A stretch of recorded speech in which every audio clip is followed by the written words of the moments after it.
kind of sit down inside the freezer. And it was almost like he pulled himself into his body, like he was curling up in a really tight position. I don't know if you've ever seen a dog or a cat that's asleep in the cold, but they actually roll themselves up in almost a ball and pull in all their legs and arms, and they become quite small. And it was amazing to see, because this thing was, 4 feet tall when it was standing from head to toe, and to see this literally wind up itself into something that looked like it was about 2 feet in diameter was really amazing to see. And I mean, it had bones and it had arms and legs that were, solid. So it wasn't like it was it wasn't like a reptile or a snake. It was a solid, biped, but yet it was able to curl up in this tight little package, and it was really amazing to see. The last 13 years, what if somebody was to ask you, if you were to sit down and think out loud about the last 13 years of your life, what would you say? Concerning this encounter, everything related to it, what would be at the top of your list? And, as you went down the line, what would you have to say about the last 13 years of your life? Well, I'd have to first say that it changed all of my own issues regarding issues to do with spirituality, humanity, and that we are much more than just the sum of our own elements, our own organs in the body that we inhabit. I think I would have to say that I learned that things aren't what I was always taught they were. That there is a great deal more to life than what meets the eye, what I was raised to believe. On a greater note, one of the things I learned is that we live in an isolation of information. We're very limited to this scope of knowledge, not only about extraterrestrial or extra-dimensional life, but I think about a lot of things and perceptions that are kept from us of the world, the true world activities that go on. I don't think are necessarily publicized or brought out clearly to the public.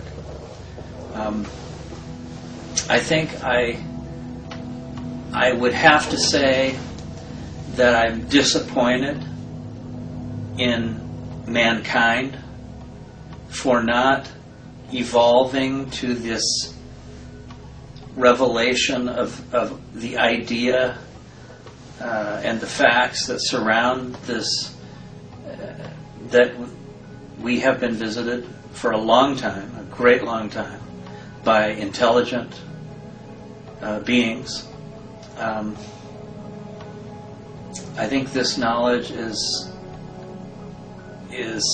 something that we've been waiting for a long time, but maybe afraid to embrace from many standpoints, including the religious dogma that has lent itself to the backbone of humanity, that we have been forced in some respects to believe a certain way, otherwise it was blasphemous or evil to think outside the box. I know now that a lot of these issues have nothing to do with evil. They just have to do with knowledge that we were literally kept from. kept from understanding this knowledge. The last 13 years have been difficult for me. It changed my entire world. It changed my life. It changed my occupation and my friends and my family. And I became entrenched in somewhat of an emotional war between those who wanted to suppress my information and those who wanted me to continue to speak. I think that it's an example that we can look at and understand that not always is it best to come forward with information unless you're prepared for the outcome. Because there is an action and a reaction to this. There is a responsibility to this information, not only in understanding it within yourself, but in trying to relay it to other people. There is a responsibility so that they fully understand what it is you know, so that you don't mislead them in any sense of the word. This is why I've been so careful in the way I've dealt with people and the way I've talked with the groups that have invited me to speak to them, is that I truly believe we all have a responsibility to each other. And this is something that's only been reinforced over the last 10 years of my life. But in all of this, I have to say that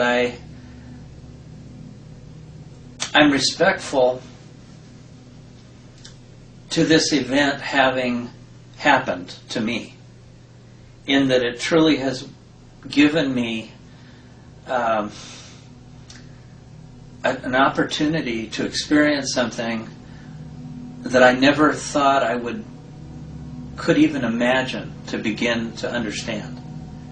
It's given me insight to life, to what life really is, and what the meaning is and potential is behind the human experience, the human life, and where that has taken me to understanding why we're being visited, why they are interacting with us the way they are, why they haven't made some more aggressive steps to enlighten the entire population of the earth all at once. Some of these questions have been answered, not only by my own contact that continues, but also by the thousands of other people who have had contact that I continue to be in contact with. And we share those ideas. Why do you think we're being limited to the knowledge concerning this truth? What is your perception of that? Why do they try to blacklist this type of information? Why do they not continue to dig deeper into it? Why do they always stop at a certain point and just let it go and rest with Roswell? Well, I think there's two issues here. One of them is that there's a human element set in place to basically create disinformation, to keep the public away from some of these real facts. And I believe that at one time, possibly this apparatus, some of these agencies, possibly had the right idea. But times have changed greatly. No longer are we going to panic and run through the streets and light our hair on fire when we learn that this is an absolute reality. More people know about this than I think people realize. I think the statistics is that 8 out of every 10 people interviewed within the United States and Europe fully believe that we are being visited and have had contact from extraterrestrial intelligent life. So I don't think we're panicking any longer. I think the few that run the disinformation campaigns for what I call the sub-governments of the world, trying to keep this information from the general public, the general knowledge, they have an agenda. Their agenda is to basically keep everyone fractured from information